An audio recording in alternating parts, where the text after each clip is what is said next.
CNG cars या petrol cars कौन सी में फ़ायदा है? अगर मैं भी ऐसा सोच लेता तो आज मेरे भी सेविंग्स हो जाती काफ़ी अच्छी खासी। जिस टाइम मैंने अपनी न्यू कार परचेज़ की थी या परचेज़ करने की प्लानिंग कर रहा था, उस टाइम मुझे भी सोचना चाहिए था कि मैं सीएनजी लूँ या पेट्रोल लूँ। उस टाइम मैंने क्यों नहीं सोचा? अगर मैं सोच लेता तो आज मेरे काफ़ी हज़ारों रुपए बच सकते थे। Hello, my name is Piyush. CNG या पेट्रोल कौन सा आपको अच्छा लगता है?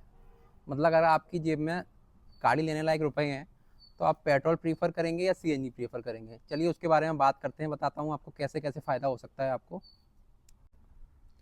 अब फ़ायदे की बात करते हैं विद कैलकुलेशन के, मतलब उस टाइम अगर कितना फ़ायदा हो जाता अगर मैं सीएनजी कार ले लेता तो।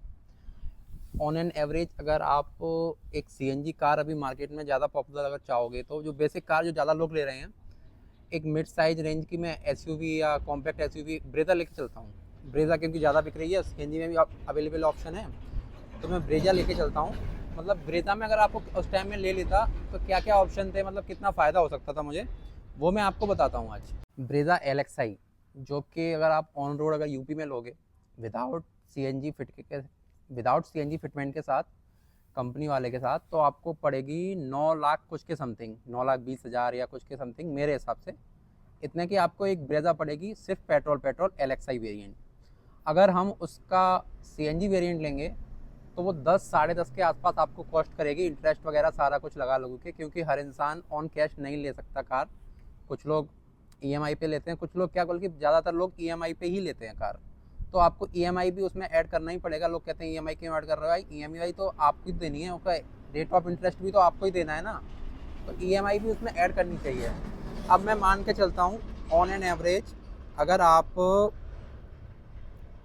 एक नॉर्मल, मतलब लोग हैं, अगर कोई दिक्कत नहीं है आपको, ज़्यादा कोई कार नहीं चलाते हैं, तो 2000 किलोमीटर मान के चलता हूँ मैं महीने पे।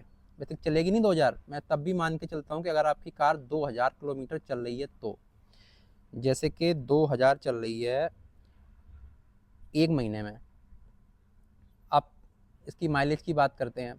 माइलेज एक पेट्रोल कार ब्रेजा, अगर आप उसको पेट्रोल कार सीएनजी नहीं अगर उसमें है और सिटी में चलाओगे तो मेरे अराउंड वो 10 से लेके 14 का माइलेज आपको आसानी से दे देगी।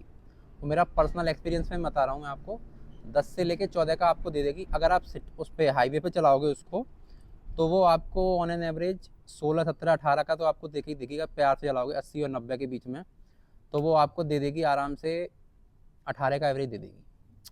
और जो सीएनजी क्लेम करती है मारुति, कितने का देती है वो? 25 किलोमीटर पर किलोग्राम के हिसाब से वो सीएनजी देती है। तो हम पहले हिसाब लगाते हैं आपकी पेट्रोल का। अगर आप 2000 किलोमीटर का चला रहे हैं कार अपनी, उसको माइलेज कैलकुलेट करते हैं डिवाइडेड बाई 18 के हिसाब से, तो 111 लीटर पेट्रोल होता है। मतलब एक महीने का 111 लीटर पेट्रोल हमको वेस्ट करना पड़ रहा है अगर हम पेट्रोल कार लेते हैं ओनली। अब बात करते हैं सीएनजी की। सीएनजी 2000 डिवाइडेड बाई, मैं मान के चलता हूँ 25 का ही ले लेता हूँ, और क्यों, वैसे देगी तो कम, मैं 25 का ही लेके चलता हूँ, तो 80 किलोग्राम सीएनजी हो गई। 111 और 80 किलोग्राम आपको सीएनजी लगानी पड़ेगी और 111 लीटर आपको पेट्रोल देनी पड़ेगी। ओके, अब 111 इंटू हमारे यहाँ पेट्रोल कितना चल रहा है 95, 10,545 रुपये का आपको पेट्रोल खर्च करना पड़ रहा है एक महीने में। ठीक है, अब करते हैं सीएनजी की बात। 80 किलोग्राम इंटू 94 चल रही है हमारे यहाँ 7,520 का, यानी कि मोटा मोटा मान के चलो आप 3,000 रुपये ना आपने एक साल में बचा, मतलब एक महीने में बचा लिया, सॉरी, एक महीने में आपको 3,000 का फ़ायदा हो गया। अब आप सोचेंगे बहुत फ़ायदा है यार, 3,000 में तो काफ़ी ज़्यादा फ़ायदा हो रहा है मेरा, बट ऐसा नहीं है। 3,000 में आप 1.5 लाख रुपए दे चुके हो पहले। अब 1.5 लाख कवर कैसे करोगे? अगर मैं 1.5 लाख का डिवाइडेशन करूं, 1.5 लाख का अगर मैं डिवाइडेशन करूं 3,000 से, तो 50 महीने में ऑलमोस्ट 4.5 साल में मैं आपका ये निकाल पाऊंगा सीएनजी की कॉस्ट। मतलब 4.5 साल में मैं पेट्रोल और सीएनजी दोनों बराबर पे ला पाऊंगा 4.5 साल में। अब इसकी मेन प्रॉब्लम जो मैंने पर्सनल फेस करी है मतलब मैं अपना पर्सनल एक्सपीरियंस बता रहा हूँ, मैंने पर्सनली वो फेस की है, वो है इसकी रेंज एंजाइटी। अगर हम अभी ट्रेंडिंग में क्या चल रहा है, महाकुंभ, दिल्ली से महाकुंभ की दूरी होगी अप्रॉक्सीमेटली 700 किलोमीटर, ठीक है ना। एक नॉर्मल फैमिली सीएनजी कार लेके महाकुंभ जा रही है, तो उसमें उसको कितनी बार फिलिंग करना पड़ेगा, आप हिसाब लगाओ। ऑन एन एवरेज अगर एक ब्रेजा गाड़ी लेके चलता हूँ मैं आपको, ब्रेजा गाड़ी अगर मैं पर्सनल अपने उस पर एक्सपीरियंस से बताऊँगा तो 150 से ऊपर रेंज नहीं दे पाती है। 150, 160, बहुत ही प्यार से चलाओगे तो अब 170। तो आप 700 को डिवाइडेशन कर दो उसमें, मतलब 150 के हिसाब से, तो लगभग लगभग आपको 5 बार रीफिल करानी पड़ेगी अपनी सीएनजी। मतलब सीएनजी टैंक आपको 4 से लेके 5 बार में आप दिल्ली से लेके महाकुंभ पहुंचोगे। तो इसी के लिए आपने गाड़ी ली थी कि अब आपको जहाँ जाना है वहाँ का सोचना तो दिमाग से ही हटा दो। अब मैं कहीं जा रहा हूँ घूमने, तो मैं एक डेस्टिनेशन होती है उस पर एंजॉय करके जाना चाहिए, या वहाँ के बारे में सोचो वहाँ क्या मिलेगा, वहाँ कौन सा रूट लेना चाहिए हमको, कहाँ किधर घूमना चाहिए।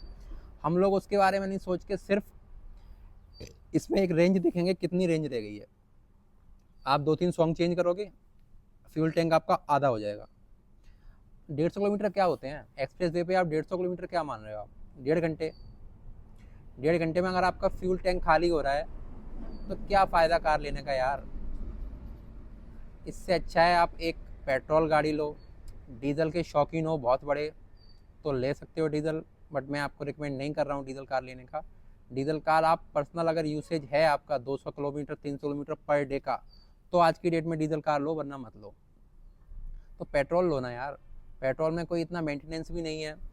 अब मान लो, हाँ टॉपिक पे आते हैं, महाकुंभ आप गए, आपने वो सारा कुछ छोड़ दिया दिमाग से, महाकुंभ में क्या है नहीं है वो सारा कुछ दिमाग से निकाल दिया।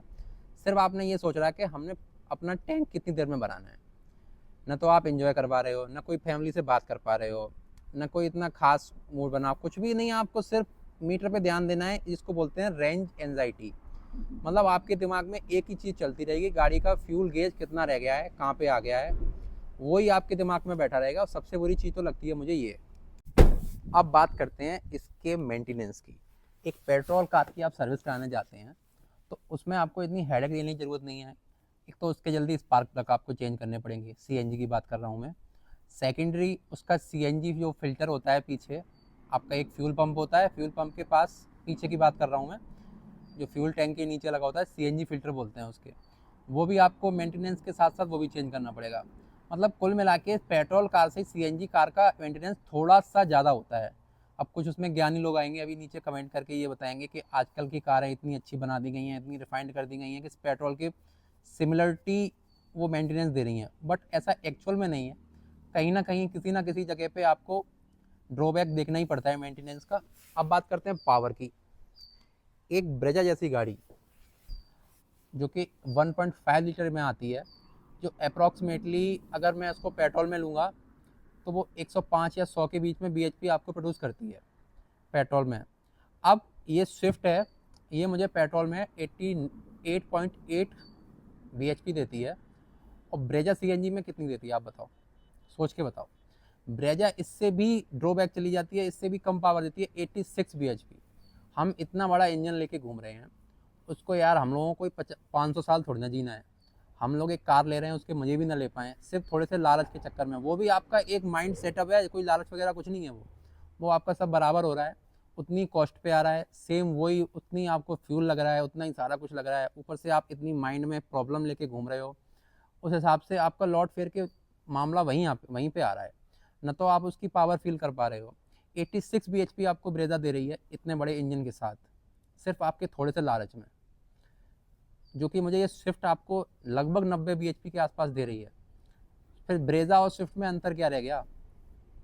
मैं उसको मार्केट में ले जा रहा हूँ, वो वाइब्रेशन कर रही है, सेकंड गियर पे उड़ नहीं रही है। पेट्रोल से चला लो भाई मेरे।